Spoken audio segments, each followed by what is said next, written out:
Hello everyone, this is Savita Garje और recently मेरा selection Maharashtra state PCS through DYSP पद पे हुआ है। इसके पहले के वीडियो में मैंने जैसे आपके साथ प्रीलियम मेंस के बारे में डिस्कस किया था, वैसे ही इस वीडियो में मैं आपके साथ इंटरव्यू के बारे में डिस्कस करने वाली हूँ। और एक बात मैं बताना चाहती हूँ कि CAPF के एग्ज़ाम के बाद मेरे ग्राउंड के लिए भी सिलेक्शन हुआ था और उसका इंटरव्यू का कॉल आना बाकी है। सो UPSC के प्रिपरेशन के साथ कंटिन्यू मैं CAPF के इंटरव्यू के लिए भी प्रिपेयर कर रही हूँ। सो उसके वजह से बहुत सारी बातें पता चली और वही मैं आपके साथ यहाँ पे डिस्कस करने वाली हूँ। एक्चुअल इंटरव्यू कैसे कंडक्ट होता है, उसमें क्या क्या बातें होती है, ये भी बिट इंटरेस्टिंग टॉपिक मैं आपके साथ डिस्कस करने वाली हूँ।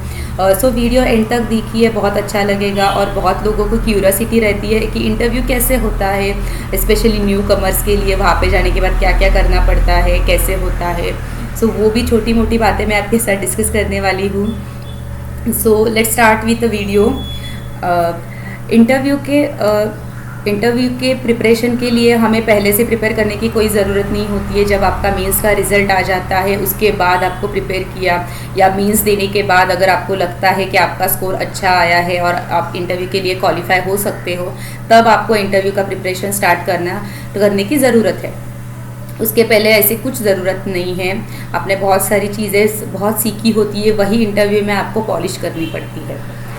सो इंटरव्यू के प्रिपरेशन के बारे में बताने से पहले मैं आपको उसके प्रोसीजर के बारे में लिटिल बिट बताना चाहती हूँ, फिर उस बारे में हम डिटेल में बात करेंगे। जब आपका मेंस का रिज़ल्ट आता है उसके बाद आपको प्रेफरेंसेस भरने के लिए वेबसाइट ओपन हो जाती है। तो आपके जो भी एग्ज़ाम है उसमें जो जो पोस्ट है उसका आपके हिसाब से आपको प्रेफरेंसेस भरने पड़ती है। मतलब आपको कौन सी पोस्ट अच्छी लगती है, कौन सी आप लेना चाहते हो, वो आपको प्रेफरेंसेस देने पड़ते हैं। फर्स्ट, सेकंड, थर्ड, फोर्थ ऐसे प्रेफरेंसेस देने पड़ते हैं। सो प्रेफरेंसेस जब हम फिलअप करते हैं तो एक चीज़ याद रखनी चाहिए कि आपको क्या अच्छा लगता है, ये यहाँ पे इम्पॉर्टेंट है। पड़ोसियों को, फैमिली को क्या कौन सी पोस्ट अच्छी लगती है ये बिल्कुल इम्पॉर्टेंट नहीं है, क्योंकि अल्टीमेटली आपको वहाँ पे जॉब करना है, आप वहाँ पे जाने वाले हो और लाइफ टाइम आपको जॉब वहाँ पे करना है। तो ऐसे नहीं होना चाहिए कि कुछ दिन करने के बाद आपको ऐसा लगे कि नहीं, ये वाली पोस्ट मुझे नहीं लेनी चाहिए थी, दूसरी वाली इससे अच्छी थी। तो ऐसे मत कीजिए। प्रेफरेंसेस आपको जो पसंद है उस हिसाब से डालिए। जैसे मैंने मेरा DYSP का प्रेफरेंसेस फर्स्ट दिया था, क्योंकि I like that department, policing department, so I opt for that first in first preferences. जैसे मेरे साथ के जो फ्रेंड्स थे उन्होंने DYSP को थर्ड या फोर्थ प्रेफरेंसेस दिया, क्योंकि वो they don't like that strict schedule and training period, so उन्होंने नहीं दिया। तो ये प्रेफरेंसेस भरने की कुछ इंपॉर्टेंट बातें हैं। और प्रेफरेंसेस भरने के बाद कुछ दिन हम लोगों का शेड्यूल आ जाता है इंटरव्यू कब है, कौन से टाइम पे है और कहाँ पे होता है। मोस्टली महाराष्ट्र में स्पेशली इंटरव्यू आपके जो एड्रेस होता है, जो प्रोफाइल में आपने एड्रेस दिया होता है, वो एडमिनिस्ट्रेटिव जोन में आपका इंटरव्यू होता है। जैसे मेरा एडमिनिस्ट्रेटिव जोन कोकण विभाग था, तो मेरा इंटरव्यू मुंबई में हुआ था, मुंबई CST में। सो आपके एरिया में इंटरव्यू होता है, सो आपको ट्रैवल करना ज़्यादा नहीं पड़ता है। इंटरव्यू के एक्चुअल दिन पे वहाँ पे हम लोगों को अराउंड मॉर्निंग में बुलाया जाता है, 9-10 ओ क्लॉक को मॉर्निंग में। वहाँ पे जाने के बाद डॉक्यूमेंट वेरिफिकेशन होता है, और उसके पहले जब हम वहाँ पे बिल्डिंग में एंटर करते हैं उस टाइम पे हमारे पास जो भी इलेक्ट्रॉनिक डिवाइस हो, मोबाइल, वॉचेस और एनी अदर, वो सब हमसे लिए जाते हैं और वहाँ पे डिपॉजिट किए जाते हैं। हम अंदर जाने के बाद हम लोग के पास एंटरटेनमेंट के लिए कुछ भी डिवाइस नहीं होता है। सो हम लोग को खुद की कंपनी एंजॉय करनी पड़ती है। और वहाँ फिर आपको चेयर पे बिठाया जाता है और फिर एक 1 बाय 1 आपका डॉक्यूमेंट वेरिफिकेशन होता है और आपको इंटरव्यू के लिए नंबर दिया जाता है, और वो नंबर से आपको एक्चुअल इंटरव्यू हॉल में जाना पड़ता है। सो ये लिटिल बिट प्रोसीजर के बारे में हो गया। उसके बाद की प्रोसीजर हम आगे बताएंगे। उसके पहले एक्चुअल इंटरव्यू कैसे प्रिपेयर करता है वो बात कर लेंगे। मुझे ऐसे लगता है कि इंटरव्यू के लिए प्रिपेयर करना इट्स नॉट बिग डील। आप जो हो, जैसे हो, वो आपको सिर्फ प्रेजेंट करना है वहाँ पे। आपको कुछ भी बनी बनाई हुई चीज़ वहाँ पे प्रेजेंट नहीं करनी। एक्चुअल आपका एटीट्यूड क्या है वो वहाँ पे आपको दिखाना है। इन केस अगर आप कुछ अलग दिखाना चाहते हो, फिर भी कुछ बातों में उनको आपका एक्चुअल नेचर पता ही चल जाता है। इससे अच्छा हम जो है वो वहाँ पे प्रेजेंट करना ऑलवेज बेटर रहता है। मुझे लगता है इंटरव्यू के लिए 4 चीज़ें बहुत इंपॉर्टेंट होते हैं जिसके ऊपर हम लोग को काम करना चाहिए। पहले थी हॉनेस्टी। मतलब कुछ भी हो जाए आप खुद से हॉनेस्ट होने चाहिए। जो आप आंसर दे रहे हो वो हॉनेस्टली होना चाहिए। आपको कुछ ब्लफ नहीं करना है वहाँ पे, या कुछ बड़ा चढ़ा के बातें नहीं बतानी है। सेकंड है सिंप्लिसिटी एंड योर कॉन्फिडेंस। आप जैसे हो, जितने सिंपल हो, सिंपल बातें करते हो, उसी लैंग्वेज में आपको आपका मैसेज कन्वे करना है। आपको कोई ज़रूरत नहीं है हाई फाई वर्ड्स यूज़ करने की, बड़े बड़े इंग्लिश के वर्ड्स यूज़ करने की। जो कुछ है आपको सिंपल वर्ड्स में उनको बताना है। थर्ड है कम्युनिकेशन। कम्युनिकेशन में ऐसे नहीं है कि मैं यहाँ पे लैंग्वेज के बारे में बात कर रही हूँ कि इंग्लिश या मराठी या एनी अदर लैंग्वेज, आपका जो मदर टंग है उसके बारे में मैं बात नहीं कर रही हूँ, क्योंकि इंटरव्यू में लैंग्वेज का कभी कुछ इशू नहीं होता। इवन यूपीएससी के इंटरव्यू बहुत फ्लेक्सिबल होता है। आपको जो लैंग्वेज में वो बोलना चाहते हो वो लैंग्वेज में आप बोल सकते हो। तो यहाँ पे लैंग्वेज बैरियर नहीं होता है, कभी भी नहीं होता है। इवन महाराष्ट्र स्टेट पीसीएस में आपको मराठी नहीं आती है तो आप इंग्लिश में भी आपका इंटरव्यू दे सकते हो। Language is not a issue. Communication बोलने का मेरा इरादा ये है कि आप आपका मैसेज कैसे कन्वे करते हो पैनल मेंबर को। आपको कोई क्वेश्चन पूछा जाता है, आपको उसके बारे में बहुत कुछ पता है, आपने बहुत कुछ पढ़ा है, लेकिन आपको बोलने का समय 1 या 2 मिनट दिया जाता है। तो या वो 2 मिनट में आप आपका मैसेज कैसे कन्वे करते हो, कितना इफेक्टिवली कन्वे करते हो, कौन से इफेक्टिव वर्ड्स यूज़ करके आप वो अपना पूरा मैसेज एकदम बुलेट पॉइंट में आप उनको कन्वे करते हो, वो इम्पॉर्टेंट है। मतलब यहाँ पे हम लोग को बहुत पढ़ा होता है, हमने करंट अफेयर में स्पेशली ये पॉइंट इम्पॉर्टेंट है, हमने चीज़ों के बारे में बहुत पढ़ा होता है, लेकिन उनको कन्वे कैसे करना है, कैसे शॉर्ट में बताना है, ये प्रैक्टिस हमने कभी नहीं की होती है। सो इस पे हमें ज़्यादा इम्पोर्टेंस देना है और प्रैक्टिस करनी है कि हम लोग कैसे शॉर्ट वर्ड्स में अपना मैसेज कन्वे करें। तो ये थर्ड हुआ। फोर्थ हो गया मैनरिज्म एंड रिस्पेक्ट। मतलब आप बात करते वक्त रिस्पेक्ट और मैनरिज्म कैसे यूज़ कर रहे हो वो इम्पॉर्टेंट है। मतलब फॉर एग्जांपल आप अगर हाई कोर्ट का नाम ले रहे हो तो सिंपली हाई कोर्ट बोलने के जगह पे आप अगर ऐसे बोले रिस्पेक्टेड हाई कोर्ट और honourable high court, respected president, honourable president, तो वो बिट इफेक्टिव लगता है। उन्हें लगता है कि ये जो कॉन्स्टिट्यूशनल बॉडीज़ है उनके प्रति आपका आदर कितना है वो ये उन्हें पता चलता है। तो ये वर्ड्स यूज़ करते वक्त आपको बहुत रिस्पेक्टफुली वर्ड यूज़ करने हैं। इवन आप किसी बड़े लीडर या किसी बड़े इंसान के बारे में बात करते हो तभी ये इम्पॉर्टेंट होता है। उनका नाम ऐसे ही लेने के जगह पे आप लिटिल उस पर रिस्पेक्टेबल वर्ड यूज़ करो तो वो बहुत इफ़ेक्टिव लगता है और सुनने में भी अच्छा लगता है। सो ये 4 कोर एरिया बहुत इम्पॉर्टेंट है जो हमें इंटरव्यू में जाने के टाइम पे याद रखनी चाहिए। Honesty, simplicity and confidence, communication, respect and mannerism बहुत इम्पॉर्टेंट है। किसी भी गवर्नमेंट एग्ज़ाम के इंटरव्यू में ये 4 चीज़ें आपको याद रखनी है। उसके बाद ही आपका अगला प्रिपरेशन कर सकते हो।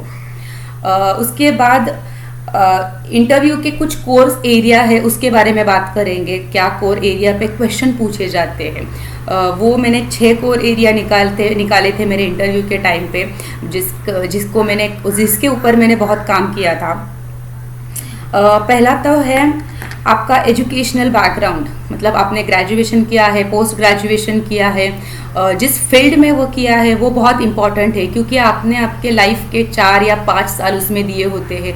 तो पैनल मेंबर को ये एक्सपेक्ट रहता है कि आपको उसकी चीज़ें बहुत अच्छे से आनी चाहिए, क्योंकि आपने कब टाइम एनर्जी इन्वेस्ट की होती है। अगर आपको इन केस कॉम्पिटिटिव एग्ज़ाम में से कुछ पोस्ट नहीं मिली तो आप पीछे जाके आपके ग्रेजुएशन बेस पे आपका जॉब मिलाने वाले हो। सो आपको वो चीज़ें बहुत अच्छे से पता होनी चाहिए। जैसे मेरा फार्मेसी किया है, बी फार्मेसी हुआ है, तो मेरा बहुत सारे क्वेश्चंस फार्मेसी एरिया पे ही थी कि कैसे होता है, क्या होता है। मुझे बहुत कॉर्नर भी किया गया है क्वेश्चन के बारे में, लेकिन आप मैसेज कैसे कन्वे कर सकते हो वो इम्पॉर्टेंट है। और आपके जो बेसिक है ग्रेजुएशन के वो कितने स्ट्रॉन्ग है वो उन्हें देखने होते हैं। वो ऐसे बहुत बड़े बड़े क्वेश्चन नहीं पूछते, जो बेसिक लेवल के क्वेश्चन जो कॉमन पीपल को भी पता होने चाहिए वो चीज़ें वो लोग पूछते, जो कॉमन पीपल को क्वेश्चन होते हैं वो लोग पूछते हैं। जैसे मैं यहाँ पे एग्जांपल देना चाहती हूँ, मुझे जो क्वेश्चन पूछा था मेरे ग्रेजुएशन बेस पे, जैसे मैंने बताया मैंने फार्मेसी किया हुआ है, तो मेरा फील्ड मेडिसिन से रिलेटेड है।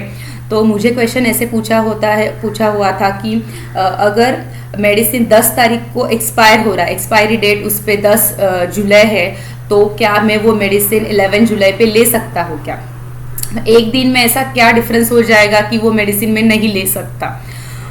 तो ये क्वेश्चन पे बहुत कॉर्नर किया गया कि क्यों नहीं हो सकता, एक दिन में ऐसा क्या डिफरेंस हो जाएगा? अगर मेरी तबीयत बहुत ख़राब है, I can't go out to take new medicine, तो कैसे करूँ, वही मेडिसिन ले सकता हूँ क्या? ये सब चीज़ों पे मुझे क्वेश्चन पूछे गए। तो यहाँ पे बेसिक क्या इंपॉर्टेंट है, मुझे पता होना था कि एक्सपायरी डेट कैसे कैलकुलेट करते हैं, क्यों कैलकुलेट करते हैं, एक्सपायरी डेट होने के बाद मेडिसिन का क्या किया जाता है, एक्सपायरी डेट होने के बाद अगर मेडिसिन लिया तो क्या साइड इफ़ेक्ट हो सकते हैं या क्या क्या हो सकता है, ये मुझे बेसिक पता होना चाहिए था। क्योंकि ये लेमैन क्वेश्चन है, कोई भी इंसान आपसे पूछ सकता है कि एक्सपायरी डेट के बाद मेडिसिन लेने के बाद क्या होता है।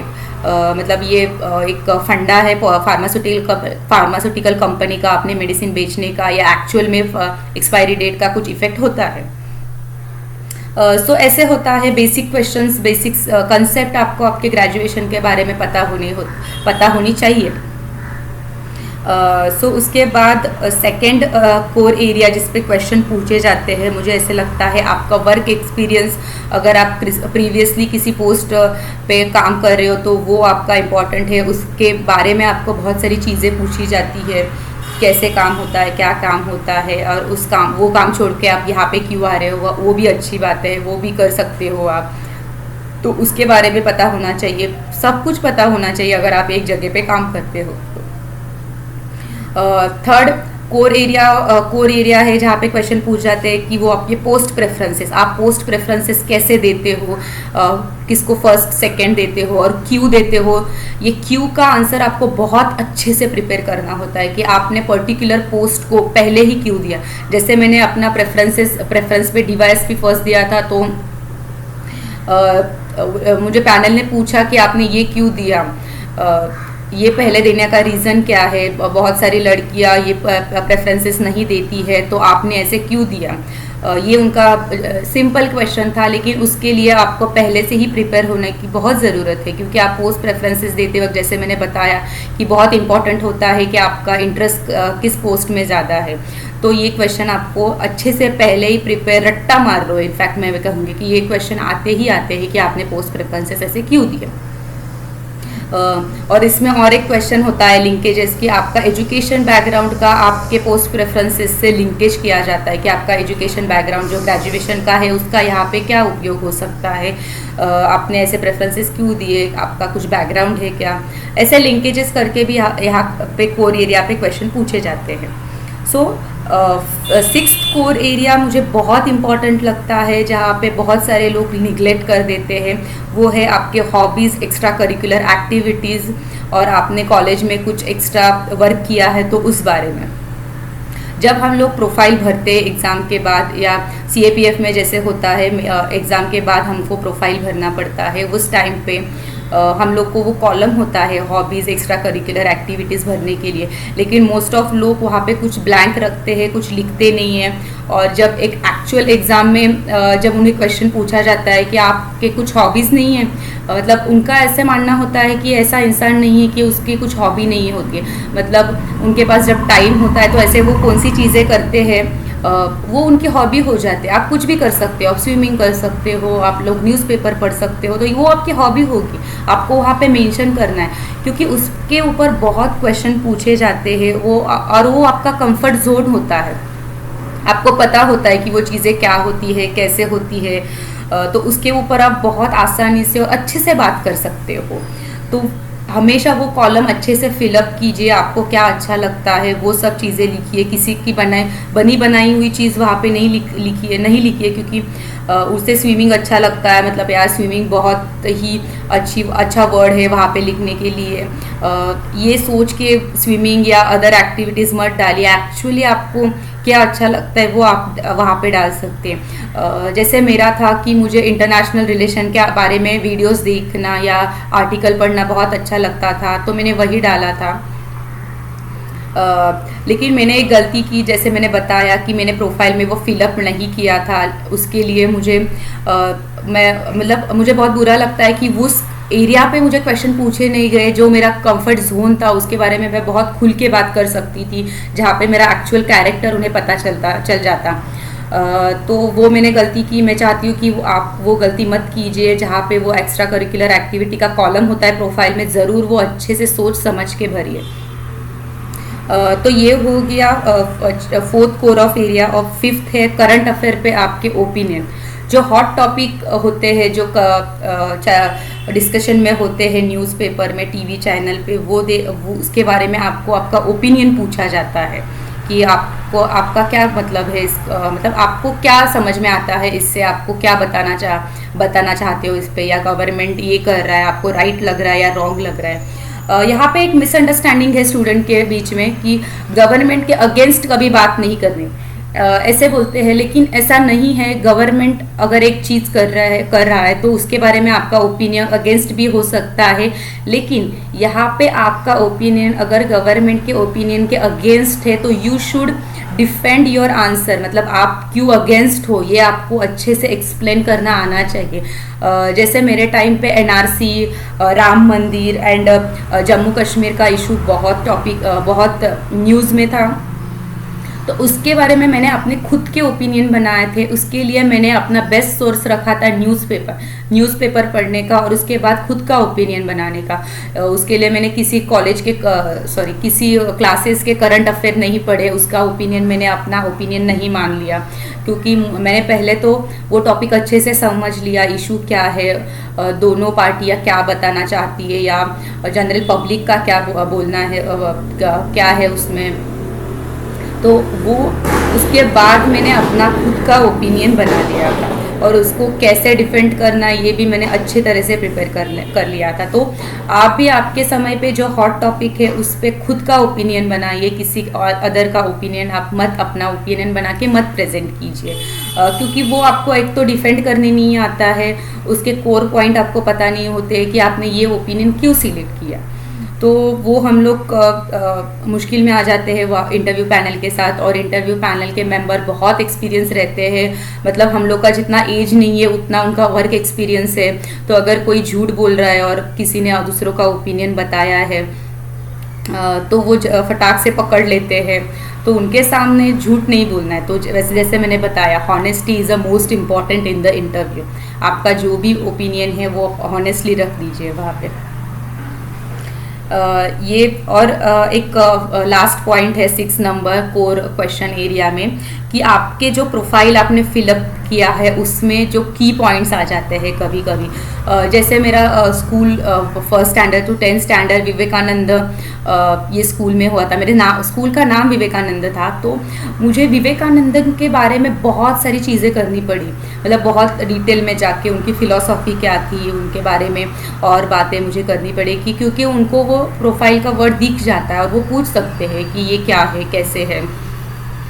और अदर कीवर्ड्स बताने चाहो तो आपका जो एड्रेस होता है, आप जहाँ पे रहते हो, जिस डिस्ट्रिक्ट में रहते हो, जिस गांव में रहते हो, उसके बारे में आपको पता होना चाहिए। अगर कुछ वहाँ पे हिस्टोरिकल लीगेसी है तो उसके बारे में आपको पता होना चाहिए, क्योंकि ये बातें बहुत अहमियत रखती है, क्योंकि वो आपको डायरेक्टली पूछ सकते हैं कि आपके विलेज के बारे में आप मुझे बताइए, विलेज में कुछ हिस्टोरिकल लीगेसी है उसके बारे में बताइए। अगर कुछ हिस्टोरिकल मॉन्यूमेंट्स है, नेशनल पार्क्स है, तो वो आपको पता होना चाहिए, कहाँ पे है, कैसे है।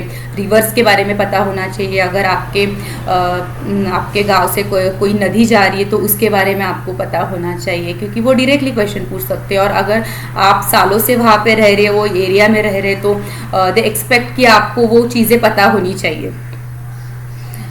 तो ये 6 कोर ऑफ एरिया है जिसके ऊपर आपको इंटरव्यू के टाइम पे प्रिपेयर करना है और जो याद रखने हैं। बाकी सब चीज़ें छोटी मोटी होती है, लेकिन मुझे लगता है ये 6 कोर एरिया है कि जो बहुत इम्पॉर्टेंट होते हैं। और नेक्स्ट ये है कि इंटरव्यू के टाइम पे कैसे होता है, मतलब इंटरव्यू के टाइम में क्या क्या होता है।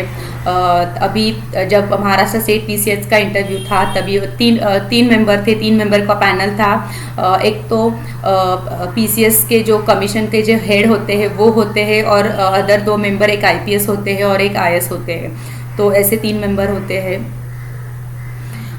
उनके मतलब इंटरव्यू कुल मिला के अप्रॉक्सीमेट एवरेज 15 to 20 मिनट्स होता है। पैनल को बहुत एक्सपीरियंस होता है उनको, जैसे मैंने बताया कि हमारे एज जितना है उतना उनको वर्क एक्सपीरियंस है, तो उनको बहुत सारी चीज़ों के बारे में पता होता है। आपके ग्रेजुएशन के बारे में भी बहुत सारी चीज़ें पता होती है।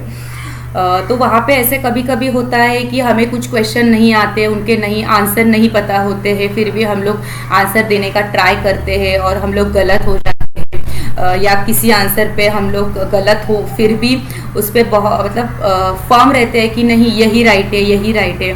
पैनल मेंबर बता रहे हैं कि नहीं ऐसे नहीं होता है, फिर भी आप आपका आंसर चेंज नहीं कर रहे हो, तो वहाँ पे मुश्किल हो जाती है। अगर आपको पता चले कि आपका आंसर गलत है यार, आपको नहीं आता है, तो आप सिंपली रिस्पेक्टफुली सॉरी बोल के कि मुझे नहीं आता है बोल के आप वो क्वेश्चन को छोड़ सकते हो। वो मेंबर आपको वो क्वेश्चन पे फिर से कॉर्नर नहीं करेगा अगर आप सिंपली नहीं बोल देंगे। जैसे मुझे बहुत सारे ऐसे क्वेश्चन पूछे थे कि जिसके कोई आंसर मुझे नहीं आते थे या मैंने कुछ कभी नहीं पढ़ा था।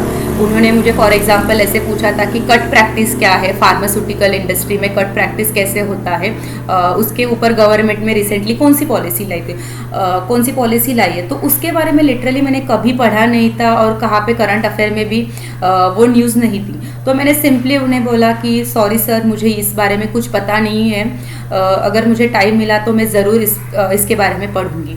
तो लिटरली उन्होंने वो क्वेश्चन छोड़ दिया, उसके बाद उन्होंने वो क्वेश्चन पे एक भी क्वेश्चन पूछा नहीं या कुछ काउंटर करने की कोशिश भी नहीं की। तो कहने का मतलब फिर से वहाँ यहाँ पे यही है, अगर आपको क्वेश्चन का आंसर नहीं आता है तो आप सिंपली हॉनेस्टली नहीं बोल सकते हो। आपको घुमा फिरा के चीज़ों का आंसर लाने की कोई ज़रूरत नहीं है।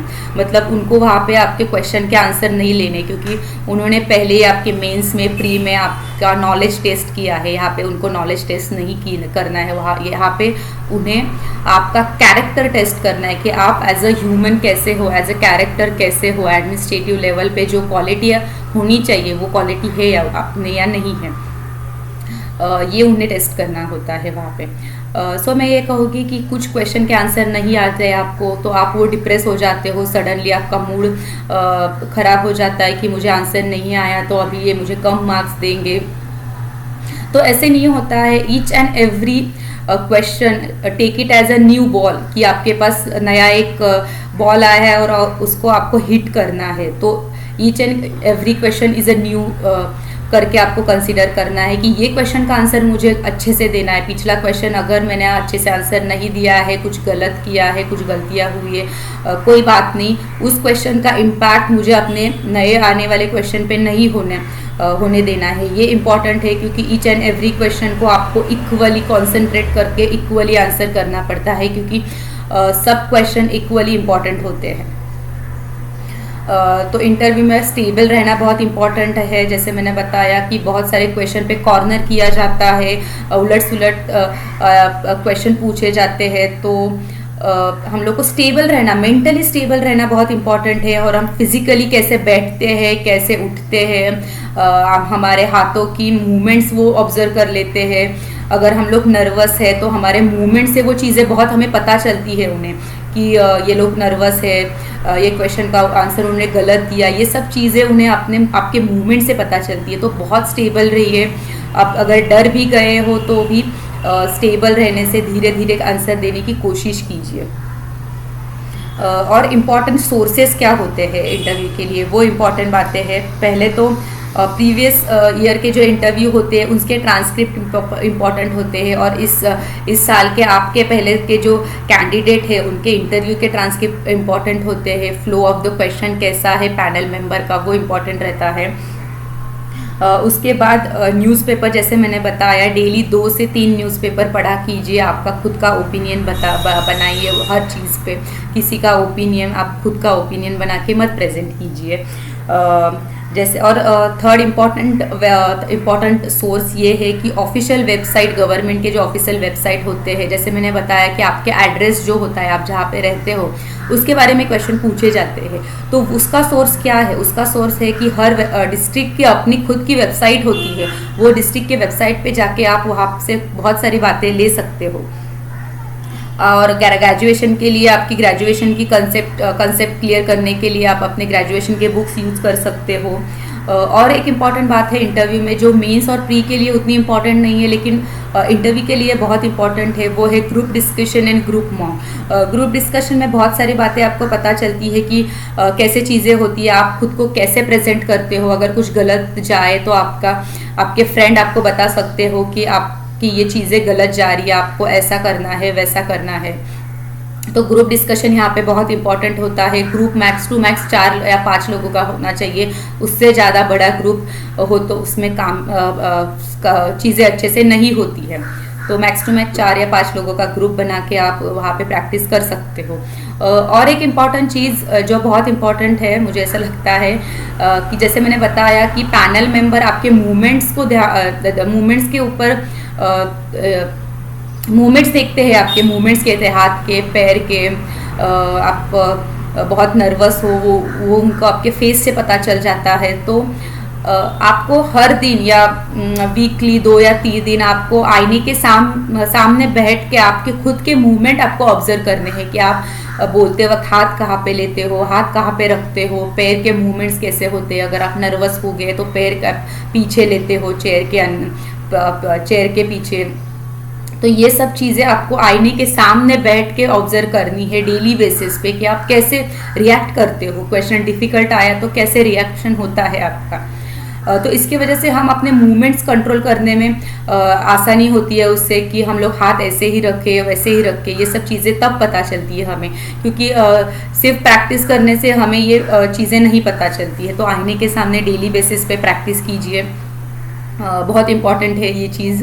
आपका कैरेक्टर, आपका लैंग्वेज, आपका बोलना, आपका बात करने का तरीका, ये सब उससे इम्प्रूव हो जाता है।